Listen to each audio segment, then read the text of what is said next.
নির্বাচনের আগে ফের হুঙ্কার। বাংলায় ধর্মের রাজনীতি করতে দেব না, ভোটের আগে বিজেপির উদ্দেশ্যে হুঙ্কার অনুব্রতর। এসআইআর এর পাশাপাশি এনআরসি নিয়েও বিজেপিকে চ্যালেঞ্জ ছুড়লেন বীরভূমের অনুব্রত। এনআরসি কবে হবে দেখতে চাই। অনুব্রত মণ্ডলের জেল ফেরত আসার পরেই সেই পুরনো ফর্মে। গরু পাচার কাণ্ডে রাজ্য থেকে একেবারে তিহার জেল, সেই তিহার জেলে দীর্ঘদিন বাবা এবং মেয়ে দুজনেই জেলবন্দি ছিল। কিন্তু সময়ের সাথে সাথে ইডির পক্ষ থেকে সময় তারা নষ্ট করেছে, কিন্তু অনুব্রত মণ্ডলকে দীর্ঘদিন জেলে রাখতে পারেনি। আদতে তিনি তো বাঘ নাকি কাগুজে বাঘ। বারবার নির্বাচন এলেই বীরভূমের সেই দাপটে নেতা অনুব্রত মণ্ডলের হুঙ্কার দেখেছে এ রাজ্যের মানুষ। তিনি কাউকে ভয় পান না, শুধুমাত্র মমতা বন্দ্যোপাধ্যায় ছাড়া। সেই পুরনো চেনা ছন্দে স্বমহিমায় কেষ্ট তথা তৃণমূলের নেতা অনুব্রত মণ্ডল। মুরাইয়ের 2 নম্বর ব্লকের পাইকারের হাজরার মাঠে জনসভায় হুঙ্কার ছাড়লেন বীরভূমের এই নেতা। বিধানসভা ভোটের দিনক্ষণ যত এগিয়ে আসছে, নির্বাচনী প্রচারে তত জোর দিচ্ছেন বীরভূমের জেলা তৃণমূল কংগ্রেসের কোর কমিটির আহ্বায়ক তথা এসআরডিএ চেয়ারম্যান অনুব্রত। মুরাইয়ের 2 নম্বর ব্লকের এই পাইকরের যে জনসভা, সেখান থেকে এসআইআর ইস্যুতে বিরোধী দল তথা বিজেপিকে তীব্র আক্রমণ করেন অনুব্রত। পাশাপাশি বিজেপির উদ্দেশ্যে কার্যত হুঙ্কার ছেড়ে কেষ্ট বলেছেন, তোমাদের ক্ষমতা নেই। এ কথা আগেও বলেছে, তোমাদের ক্ষমতা নেই পশ্চিমবাংলা থেকে মুসলমানদের তাড়ানোর। সবার সঙ্গে আমরা আছি। আছেন মুখ্যমন্ত্রী মমতা বন্দ্যোপাধ্যায়।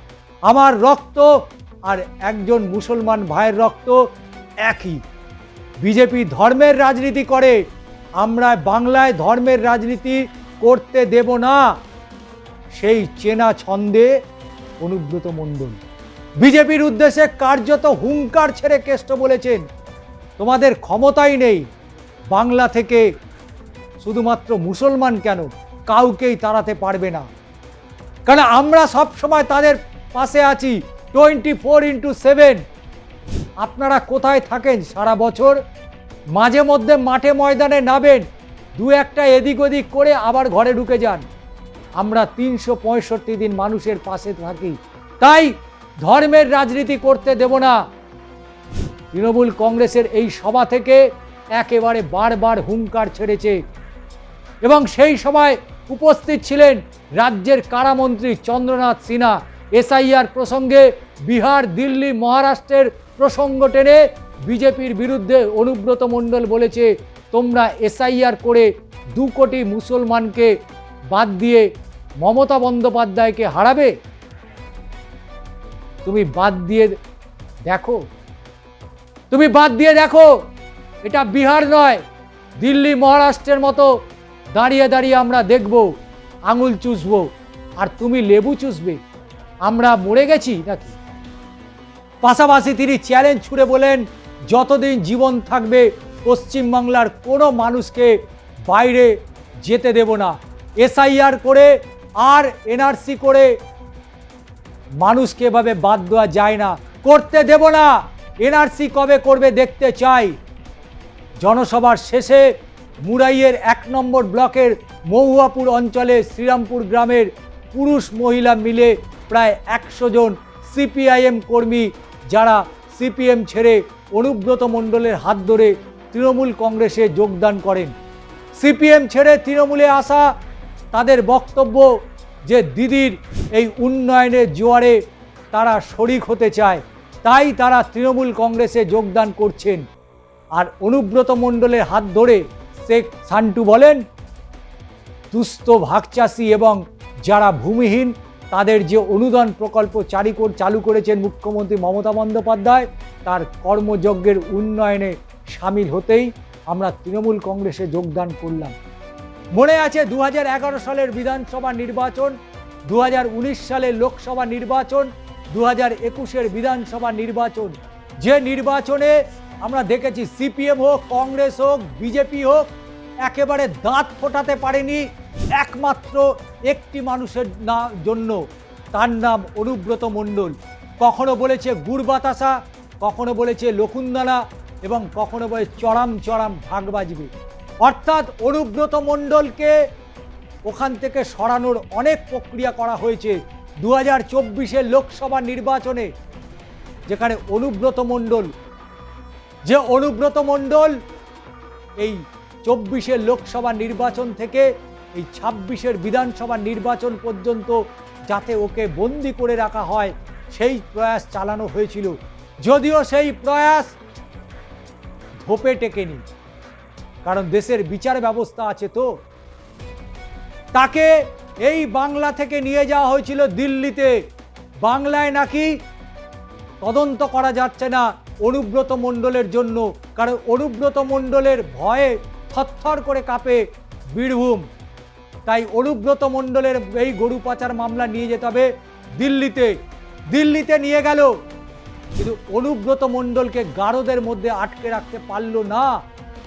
ইডি তদন্ত আধিকারিকরা এমন কিছু নথি দিতে পারল না যে কারণে গরু পাচার কাণ্ডে অনুব্রত মণ্ডলকে এই 26-এর ভোট পর্যন্ত গারদে বন্দি করে রাখা যায়।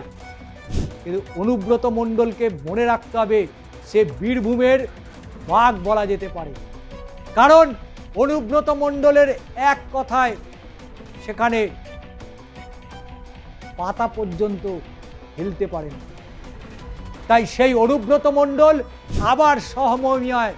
আবার সহমহিমায় ফিরেছে বীরভূমে, এবং তিনি শুরুতেই 26-এর ভোটের শুরুতেই যেভাবে ডঙ্কা বাজিয়ে দিয়েছে তাতে করে থরথর করে কাঁপছে বীরভূমের সিপিএম থেকে কংগ্রেস, বিজেপি। তারা এখন ভাবছে অনুব্রত মণ্ডল তো আবার এসে গিয়েছে, তাহলে বীরভূমে যে কটা আসন আছে তাহলে কি বিজেপি, কংগ্রেস, সিপিএম প্রত্যেকের ঝুলি কি শূন্য হয়ে যাবে? এই ভয়ই এখন পাচ্ছে বীরভূমের বিরোধীরা। কারণ অনুব্রত মণ্ডল পার্টি অফিসে থাক, অনুব্রত মণ্ডল বাড়িতেই থাক, অনুব্রত মণ্ডল বীরভূমে আছে, এটাই যথেষ্ট তৃণমূল কংগ্রেসের কাছে। তাই বীরভূমের বিরোধীরা কটা আসন পাবে তা নিয়ে ইতিমধ্যেই তাদের অঙ্ক কষা শুরু হয়ে গিয়েছে, কারণ অনুব্রত মণ্ডলের সাথে যে কোনো অঙ্কেই মেলে না। তিনি অঙ্কের ঊর্ধ্বে।